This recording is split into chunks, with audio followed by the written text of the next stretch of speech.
there's so much empirical experience we have as investors in the space, as participants in the space now, that goes to show you that there are emergent new things. People did not know about DeFi in 2017. It didn't even exist as a term, as a concept, as a category. And today it's getting traction in a way that I've never seen with Bitcoin.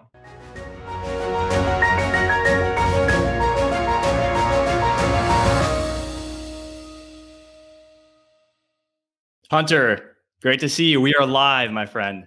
What's going on? I can't believe I struggle like that. Pathetic. I'm so sorry. I thought you were a technology startup founder, Hunter. What the heck? Unbelievable.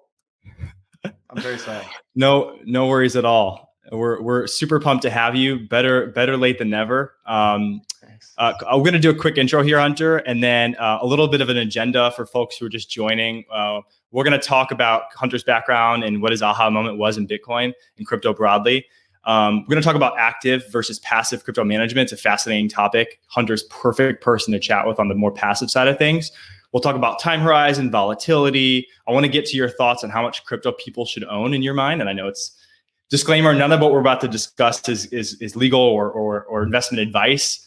Past performance is not indicative of future results. So everything we're about to discuss here is from informational purposes only. We're going to keep it lively. We're going to talk about Bitcoin versus other coins. So why don't we go ahead and get started? Hunter, you're the co-founder and CEO of Bitwise Investments. Bitwise runs the world's largest crypto index fund. They manage over $1 billion in crypto funds today. They pioneered the first crypto index in 2017. And before founding Bitwise, Hunter was a product manager at Facebook and Instagram. Was recently named one of Forbes 30 under 30 list makers. Hunter, super excited to have you on board. Great to be with you, and great to be with the audience here. I know that Titan users are amongst the smartest investors out there, so hopefully they'll find this interesting. But Clay, I love what you guys are building, and so looking forward to the conversation. Fantastic. Likewise, the clients appreciate the shout out. Maybe we'll just jump right in, Hunter. What was your aha moment in crypto and blockchain broadly? Was it a single unifying step? Was it a journey down a rabbit hole like many of us had? Yeah. I think crypto is one of those things that does not sound like something you want to root for off the bat.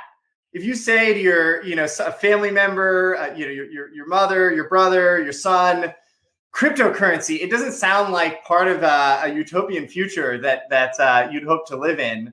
For us, it was back in 2017 that crypto came onto our radar. We had taken some investment capital. We're tinkering with different things that we might build. Myself and my co-founder, Hong Kim, who's our CTO, did software security in the military. And so we're sitting around in this apartment in Haight-Ashbury, tinkering on different product ideas. And a friend from Wharton actually pinged us and said, "Hey, do you remember that Bitcoin thing?" And we are not OG 2012 crypto people. We had bought some in the past, but had basically forgotten about it. And we said, "Yeah, I think I bought some on a website or something like that. I can't remember where."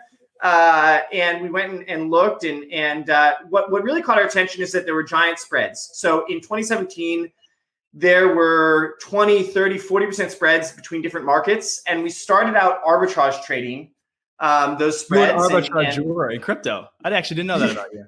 Yeah, that's where we started. This far from what we do today, but that's where we started, and it was a fun thing to do. We made money, and it got us to spend time interacting with the ecosystem of tools, thinking about what is this cryptocurrency thing and what is it going to do in the world.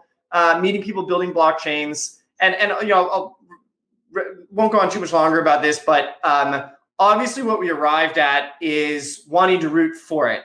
We came to this view that public blockchains can be a giant step forward in the way that humans around the world organize, transfer value, allocate resources. We can talk more about that, but that it's a transformative technology like mobile, like the cloud, and that we want to be a part of that. We saw a big opportunity, which is that it's too effing hard to invest in crypto if you're going to make a 1 to 10% allocation, and it has to become a full-time job. It has to become your main hobby. that will be possible for some investors, for certain savvy investors, but will alienate large sets of investors. We envision a future where most Americans own crypto, and we think many of them are going to want it to fit into the rest of their investment lives. And so we said, wait a minute, there needs to be a firm that's working to solve that, and that's why we got started with Bitwise. That's awesome. And I mean, I think we're building towards very similar visions in one sense. At Titan, we're an active management platform, right? So we obviously believe that many markets, there's behavioral inefficiencies. In some extent, to some cases, there's informational, analytical asymmetries, right? But at the end of the day, there are a lot of ways to make money in the world, right? There are folks in passive and active equities like we are on the active side. And similarly, I would imagine there's many folks in crypto, clearly given the Bitwise growth, where passive allocation make a ton of sense. But crypto is one of those markets where our belief, and the reason we're launching Titan Crypto, is we think there's a ton of alpha that can be generated on both sides of the coin. It's efficient, it's inefficient, it's nascent. Institutional allocations are still quite low. And retail participation is still very much, the weak, not exactly diamond hands. But I'll be curious to hear your take. Like, from your side of the world, where you're building the vanguard of crypto in many ways. How do you see passive, active? How do you see those dynamics shaking out in crypto over the next few years? Yeah, I think that there are increasingly a number of different mandates, so to speak, types of investors in crypto. For a long time, circa 2017, for example, it was really the self-directed Coinbase user predominated crypto, along with the day trader who might be getting leverage on Kraken or trading on Binance. And so the market moved in wild ways and tended to move around narratives and sentiment. And it was a pretty immature market. But obviously in 2017, it caught the world's attention and grew to meaningful volumes, meaningful size, and new participants have entered the market. So today we have a variety of different mandates in the market. You still have retail. You have the pro traders. You have the hedge funds that are running strategies, using alternative data sources, running models. You have the long-only stakeholders like the venture capital firms who basically sit long beta in assets that they've selected. You have long-term oriented investors who use index funds like ours, or they'll make the allocation and won't look at the investment from day to day. You have market neutral players, a variety of different strategies. So I think that there's now a louder symphony of different investors participating, which is great for the space. Obviously, it makes the market, it increases volumes. And I think there are sort of fluctuating opportunities across each of those mandates. And I think that for a long time, there'll be opportunities across each of those mandates.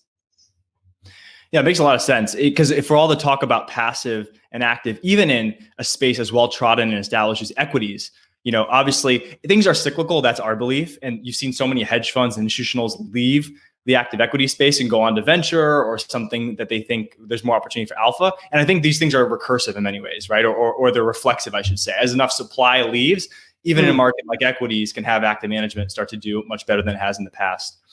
That's a great point. I just note that it's interesting. You've seen some of that actually in crypto as well. You've seen a number of the firms that set up in crypto as hedge funds migrate over into a venture structure to give them a longer time horizon, avoid having to mark on a regular basis, and probably other reasons. So it's interesting to note that parallel. Totally. Let's talk Bitcoin versus every other coin. One of the things that we have heard and have thought through is, why not just put our clients in Bitcoin? Like if we're excited about crypto and blockchain, and we believe to some extent it's hedge against inflation or it's digital gold or whatever your paradigm is, why not just put our clients in the thing that is the most of the crypto market, and in many cases many people believe will be the dominant thing. Now, we're launching Titan Crypto because we believe there's a lot of value in active management of a portfolio of things that is not Bitcoin. And I can talk a little bit about our thoughts there. Curious to get your take, because even on the passive side, I think you and Bitwise would agree, given your fund trajectory. Yeah. So I mean, so I don't know the particulars of how the strategy will end up rolling out for you. Do you plan for it to be long? We haven't shared that yet. Yeah. All right. Yeah. So the way that we're thinking about it, be curious to get your live take, is an actively managed portfolio, relatively concentrated, especially compared to an S&P 500 fund, of crypto assets where we believe there's an underlying paradigm that deserves a non-zero allocation. And that allocation will shift over time. And we're looking at certain event-driven catalysts. We're going to look at certain signposts like network usage and transaction value, and even things like social media activity. So there are certain signposts we'll use to say, should this be a 10% weight, a 30% weight? And that'll ebb and flow. And that's what our team of analysts here will do. But at the end of the day, we think about them like paradigms. Like you want a store of value paradigm, maybe a medium of exchange, maybe a privacy coin, and kind of building out a concentrated portfolio of their paradigms. So that's how we're thinking about it. That makes a lot of sense. And I think those are smart things to be looking at. So the original question, why not just go long Bitcoin? The answer is that in crypto, there are two things to think about in response to that. The first is that in crypto, it's just much bigger than Bitcoin. Why sit out on the rest? It was a good investment to go long AOL, Yahoo, Microsoft in those eras. Some of them continue to be great companies. Others aged out. Similarly, at least our view is that public blockchains have useful capabilities that are going to be deployed with value in ways more than just the Bitcoin blockchain. So why sit that out is a question. The more risky lens on it is that be it tactical nuances or black swan events, things can happen to unseat Bitcoin, even if it is the best candidate to be the largest digital asset or store of value asset. I think that you're sort of seeing, for example, just in the last few months, an example of what that can look like around the discourse on Bitcoin mining and the energy utilization of Bitcoin miners, and now the resulting attention from regulators, which to some extent is a shallow reaction, but could result in Bitcoin-specific responses that completely unrelated to the technical merits of Bitcoin, the depth of liquidity, the market structure, the adoption, the Lindy effect, the track record. You could end up with this arbitrary development in the market that impacts Bitcoin specifically in an idiosyncratic way and changes its expected outcome relative to other things. So there's two lenses that I would say, from my perspective, make it unattractive to just be in Bitcoin. One is, why sit out the other things that are interesting? You can have a strategy that weights around risk and you can size your positions. And the other is, if you're sort of blindly going long Bitcoin because it's been the most compelling thing in the past, you are opening yourself up to the risk of things that haven't yet come to pass or that haven't yet transpired, impacting the opportunity relative to what it appears to be today. Mm-hmm. That makes a lot of sense. And that's one of the things we're looking at is like Bitcoin dominance, right? It's not only should you ask the question, how much should I have in non-Bitcoin crypto assets, but also what is the overall market percentage adoption or market cap dominance of Bitcoin? What does that mean for those other coins? Because to some extent, there are some interesting retail institutional dynamics where when Bitcoin dominance rises or falls below a certain level, that's a pretty good indication that there's a lot of shorter term minded folks entering the market. Maybe it's a good time to scale back that allocation. Yeah, that's very, very interesting. Just one other thing I would just toss in the bucket of why I think it's a little overly simplistic to look at the whole space and say, okay, I'm going to disregard all the rest of this and say that Bitcoin is the only thing here. There's so much empirical experience we have as investors in the space, as participants in the space now, that goes to show you that there are emergent new things. People did not know about DeFi in 2017. It didn't even exist as a term, as a concept, as a category. And today it's getting traction in a way that I've never seen with Bitcoin. And it has real merits. Of course, we can get into the idiosyncratic compare and contrast on the two, and people have different beliefs, but it has real merit, it has real traction, has real use cases, and there's a thesis there. You can size it how you want to size it, but there's a real thesis there. And that wasn't even on the table if you looked at the space in 2017. Ethereum didn't exist in 2014. And of course, now the space is changing even more rapidly because there are more venture capital firms backing new projects. There are more talented people. There's more modular open source code that you can leverage. So I'm just a fan of keeping it open-minded. This space emerged unexpectedly. Bitcoin emerged unexpectedly into the world, and it requires an open mind to contemplate the merits of Bitcoin. I just encourage investors to keep that open mind beyond Bitcoin and entertain the possibility that there will be other things that are worth pursuing here. DeFi, I like to bring up because it's a tangible example, and also because it's a part of the space that institutional investors, in many cases, have more appetite for than Bitcoin. And I think that surprises some people. That's actually really interesting. Yeah. Because it's clearly more nascent. Is that because to one extent, it's like DeFi and like smart contracts, for example, like for these financial services, like is probably the thing that's most threatening the old money. So do you see it from a defensive standpoint? Like they're most interested in it because it's what could disrupt them the worst?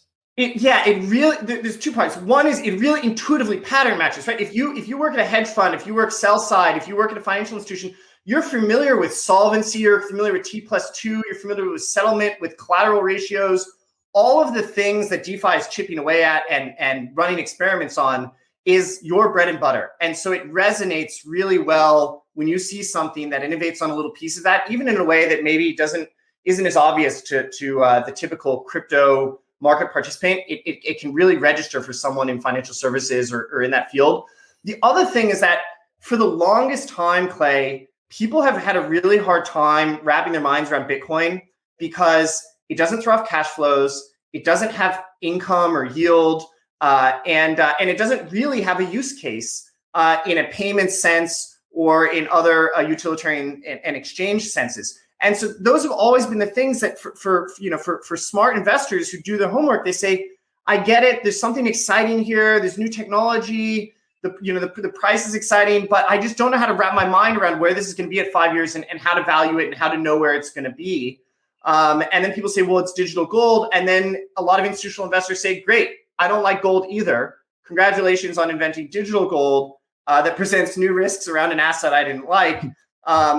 It's a non-productive asset. In DeFi, you have a productive asset, which is the type of thing that most institutional investors do like. You have a disruptive new technology, which is the public blockchain.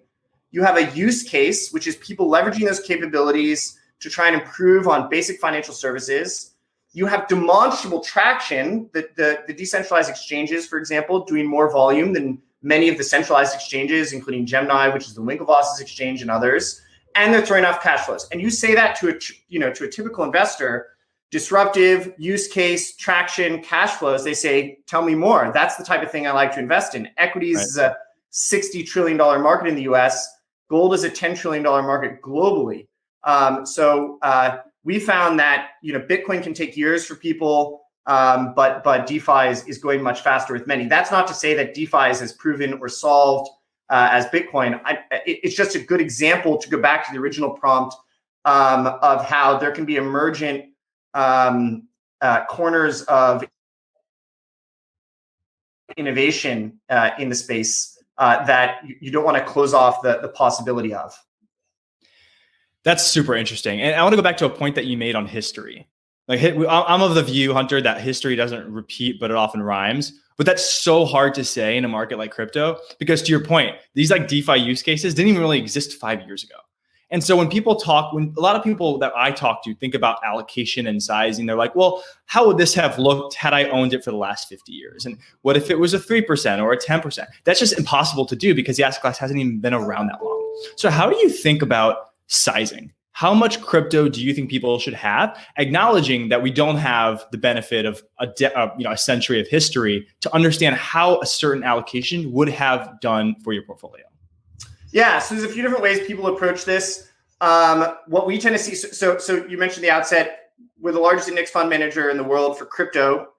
We work with financial advisors, investment professionals, hedge funds, family offices, high net worth individuals. So that's the audience we see. We don't have an omniscient view. Within that audience, we see 1 to 10%.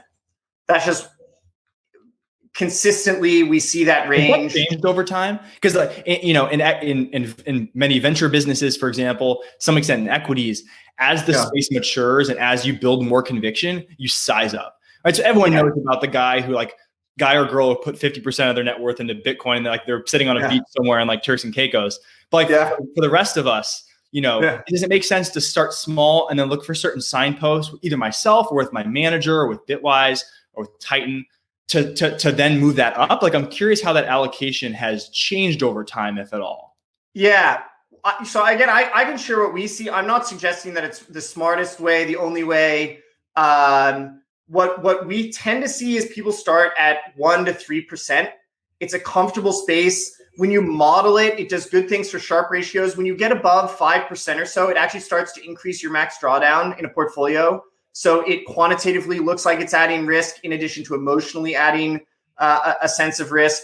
But from 0 to 5, you actually reduce max drawdown in many allocation scenarios, at least where you're staying within the large cap assets. And again, there I'm thinking about index funds. I don't know as much about the role active strategies would play. So we see people mostly there. And then what happens a lot is that people don't take money off the table. They don't rebalance it as the position appreciates. They stay long, and so that position grows over time organically. The Bitwise 10 is up almost 400% over the last year. So if you started with a 2% allocation, you have an 8% allocation. We see almost no redemptions. So those positions, I think most people are letting them run, but we see most of them starting that way because it's sort of an emotional comfort zone, and also it shows well on paper. And usually you can source the funds pretty easily as well. Got it. That makes a lot of sense. And, it's fascinating. I think, it doesn't make sense to obviously put all of your money in it for the vast majority of people, but to have some skin in the game makes a lot of sense. And go ahead. Yeah, go ahead. I would just say I'm sure, I know that people go higher. I am personally higher than that. And and I'm certain, I wonder what Coinbase's numbers look like. I would guess that they're higher than that. As you go higher, I think the thing that you just have to get comfortable with is emotions are going to get much more involved. If you have a 2% allocation and the market pulls from 60 to 30,000, people are really not losing much sleep over that. If you have a 50% allocation and you watch a quarter of your money go away, then it's hard. It's hard to not have that seep into your relationship with your significant other, your sleep at night. So, but I do think people go higher. It just doesn't tend to be the audience that we spend the most time with. That's awesome. So maybe hopping to Q&A. We have a bunch of questions coming in, Hunter. Some of these I think they are straight in your wheelhouse. Some of these are more fun and maybe outside the realm of typical convo. But so Andre asked, what do you think are the top 5 most promising altcoins and why? And obviously, disclaimer again, none of this is investment advice. But I'm curious to hear your thoughts, specifically because you're building an incredible company, Hunter, in a space where your focus is on, like, the market's so big. Let's be the de facto allocator or fund manager. So you take more of a passive approach. But I'm sure my guess is that you're probably dabbling in some of these yourself on another account off the platform. Sure. I'm in our funds. We have compliance rules, but of course we have views on the space. I gotta be honest, I'm very fired up about DeFi. I do not mean by that, I don't mean that DeFi is absolutely going to work out. Nothing is going to go wrong. The way it looks today is the way to look at the future. But I see product market fit and I see traction. The thing just keeps vacuuming up traction despite all the hurdles, despite all the problems. And that's such a classic product market fit scenario.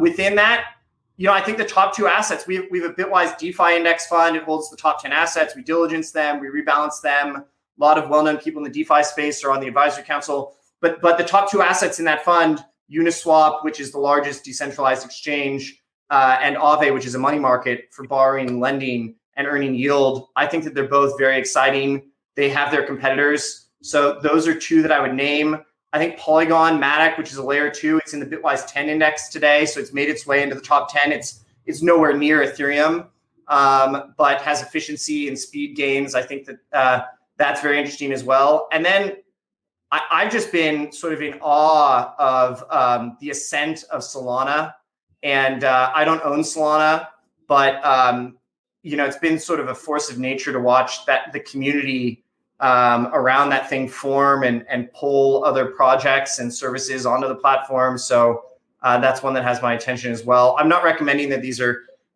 good investments, and but those are ones that have my interesting attention. Project to potentially some value. Interesting projects, and also I would say obviously the indexes on our website are all you can see the constituents. You can also look there at things that met our criteria and passed our diligence. That's awesome. Yeah, that was a great question. Just want to, again, shout out to @PhoenixDre, his Instagram handle. We'll give people some shout outs after this call. But great question, Phoenix Dre. Question. This guy is on fire because he actually just asked another one that we've thought very deeply about. And I'd be curious to get your take, Hunter. How do you think about valuing crypto? Like, how do you put a valuation model on something that has no cash flows? Yeah, this is, it's so funny, just as an aside here. We used to get this question all the time. in 2017 and 2018, and we have gotten this question less recently. Maybe there's something to learn about the market based on that. There are a few different models that we see people using. We see people using a pseudo price to earnings ratio for DeFi assets. For any asset that throws off fees, people are looking at the relative market cap to the fees that are being generated by the miners or the stakers who are processing transactions. So I think that that's interesting. There used to be something, a model that was more discussed called I believe it's called the monetary theory of money, but it's a model that had 4 variables, and it looked at how much value had to be transferred, how many units of currency do you have to complete all of those transactions, and how often what is the velocity with which those currency units are reused. Another way that people look at it is comps. I think a lot of people comp and just say, okay, what are the odds that this thing can overtake Ethereum? And what is the market cap of Ethereum? You take that probability and assign some relative value. And then I think the last one is people, look at TAM and say, how big can this get? What is this chipping away at? There are different mental models. So obviously that TAM and Bitcoin as digital gold is currently the predominant, best understood valuation rationale and narrative, which is that Bitcoin is going to chip away at the TAM of gold, which is 10 trillion. Bitcoin is currently, I believe, around 700 billion. That delta represents room to run. Maybe Bitcoin is Uber and gold is taxis. And so maybe it outstrips gold as a way more useful version of gold. And you wind up with a TAM that's actually larger than the thing we have today. I think that's interesting. I think that we're going to see the narrative shift from the TAM being gold to the TAM the TAM being every other asset class. From our perspective, especially as you get into DeFi, right? I mean, the whole I've heard Bitcoin mentioned ironically as I saw an article recently. It was interesting. They mentioned Bitcoin as more of the bond proxy, whereas Ethereum and DeFi getting more into the equity. Maybe they were talking more about price appreciation just relative to adoption and current market cap. But I completely agree with you. I think there's a lot of validity there. And also, Clay, you own Bitcoin? I do. You own Bitcoin? Okay, great. Did you sell gold to buy your Bitcoin? I did not. Nobody did. I see what you did there. You did there. No, I trimmed some equities I was overstaying my welcome in. And this was back in 2017, pre-Titan. Everyone. By the way, Hunter, I also dabbled in Bitwise 10. I'm a long-term fan. That's right. Yeah, grateful for. I'll make sure that was on the record. Thank you. Yeah. So I think it's hidden in plain sight. I think that the narrative holds weight that it's a digital version of gold, but in reality, I think if you surveyed everyone on this call and said how many of the crypto owners sold off a gold or a commodities position to buy crypto, it's probably less than 10%. I think the actual reality is that everyone has a pool of money. It could be their savings, it could be the capital they manage for LPs. They have some mandate. They're trying to grow it, they're trying to protect it, whatever. And they're looking at a set of tools that they're allowed to use. It could be equities, fixed income, gold, commodities, derivatives, alternatives, private credit, you name it, real estate, to accomplish those goals. And crypto has a shot to chip away at all of those. Different assets may look more appealing as an alternative to equities versus fixed income. But I think the reality is the addressable market is the pools of capital that are currently leveraging those other asset classes to get low correlations or to get some income or to get returns, to have liquidity. And crypto has within it each of those elements. And so I think its addressable market is actually vastly larger than gold. It makes a ton of sense. And yeah, the way that we're looking at it, because we recently bought some crypto analysts on board, some that come from the more traditional, fundamental world, some that come from more of the macro technical world, is just like many, business models and industries, like there's many ways to skin a cat, so to speak, right? So we're looking at on-chain, market cap divided by certain on-chain metrics, network usage growth, transaction value, even things like social media activity. Like I would never think to value a stock, market cap to tweet length or something like that. But in a market that's so nascent where the developer community and the vibrance and the engagement is such a leading indicator for traction and adoption. I'm just like so fascinated by how the market still believes that, yes, some of these coins do trade on like an Elon tweet. But if you start to look out and you're making a 5-10 year bet, our belief is that similar to equities, things will start to trend towards relatively consistently used fundamentals. I think that's really, compelling. And again, you guys are experts there and not our expertise, but that resonates with me. Amazing. So I know we're running past the hour here. By the way, a shout out again to Phoenix Dre for crushing it on those 2 questions. That was really fun. Last one from Tamer here.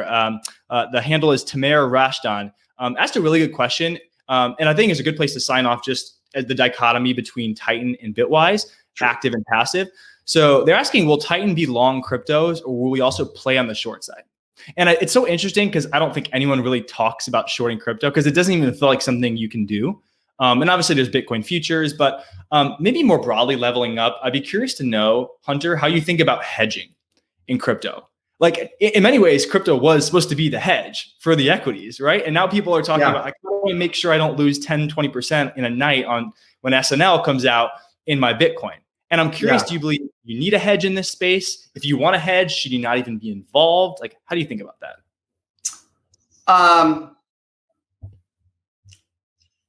Here again, 2 things come to mind. The first is if you're staring at a screen, if you're staring at the Coinbase app and Bitcoin moves down, then it can look like something you need to hedge. If you zoom out and are viewing it in the context of a portfolio that includes cash and equities and emerging markets and maybe some high yield, maybe some real estate, then that's really when you see it start to behave as that portfolio diversifier is a low correlated liquid asset. And it's just sometimes easy to slip out of sight of that by putting yourself in a context where you're just staring at crypto and not considering how it's moved relative to everything else over a quarter or a longer time horizon. So I do think a long position in crypto for many of our clients is playing that role. And it's just hard sometimes to have a lens where you can witness that. There's an ability to short in crypto. Here I have a little bit of a bias. Unless you're working with somebody brilliant like Clay and Titan, a lot of people have gotten burned. There's a few hedge funds that shut down in March of last year because of a very idiosyncratic market structure development. BitMEX went down. Some of the most respected Bitcoin investors were short. They got crushed and they're out of business. So there's a lot of nuance to it, and you need savvy people like the staff at Titan to guide you through that. For that reason, it's not there are savvy traders that do it. Some of them get crushed and sort of silently go home. It's not as common in hedge funds anymore. And of course, the predominant active investor in crypto today is venture capital funds that are taking long views and picking specific names and then concentrating in them. So that's what we witness. But over certain time periods, people have wielded short positions to incredible outcomes, or even just gone flat. Right. That's the other thing some people do is they'll go flat. That way they avoid the market structure risk around using short positions. So there are ways to wield it. I think some people, our clients say we're willing to sacrifice some return to avoid that project. But that's the power of something like Titan, which is you're going to give people who may not have access to sophisticated management that ability to wield it. I don't know if it'll, where you'll end up on including in the offering, but it's an interesting element. No, I appreciate the kind words. And that's how we're thinking about it as well. If you think about the world of investing in crypto or in equities as a matrix, you have short-term, long-term focused, you have active and passive. I'm of the belief that both Bitwise and Titan can do incredible things in crypto with slightly, different approaches from a managerial perspective. Because we have that long-term view, we don't feel a need to hedge. And so, sneak peek, we don't plan to hedge in the near term in terms of how we're thinking about crypto. I do think rebalancing, which we didn't really get to in this convo, does have a real role. And I know Bitwise does it, and we plan to do that as well at Titan. But I think suffice to say, buyer beware. But in this space, I think it very, very much helps to have a long-term view. Absolutely. Yeah. So maybe a great place to wrap up, Hunter, kind of a 1-minute lightning round I call long or short. I did this with our friend Avichal last week. And I'm going to put you under the gun a little bit. And again, I know this isn't investment advice, but I will be curious to get your rapid fire take. You can only use one word for each of these. I'm going to throw out a topic. I want you to say long or short. I'm not long-winded, so it'll be easy. Exactly. Okay, first one, non-fungible tokens or NFTs? Short. Interesting. Semi-crypto related, Tesla.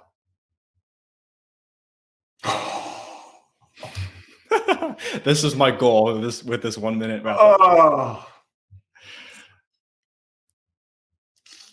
Short. Okay. Bitcoin to buy a cup of coffee, specifically. Couldn't be shorter. Virtual real estate. Long. Facebook. Long. Last but not least, Dogecoin. This is fun for you and painful for me. I would say I'd say long Dogecoin, because the space is going to grow so much that it's gonna catch a trade. Fair enough. Love the very out of consensus views on a couple of these, at least relative to what we hear on the East Coast over here. But always appreciate it, Hunter. This was fantastic. I was glad we can get some clients in the mix here. We'll definitely give them those shout outs, and stay cool. I think it's good. It's heating up out there on the West Coast, and look forward to seeing you once it's all safe and once we're ready. Absolutely. This is a ton of fun. Thanks so much for having me. For sure. Thanks everyone for joining.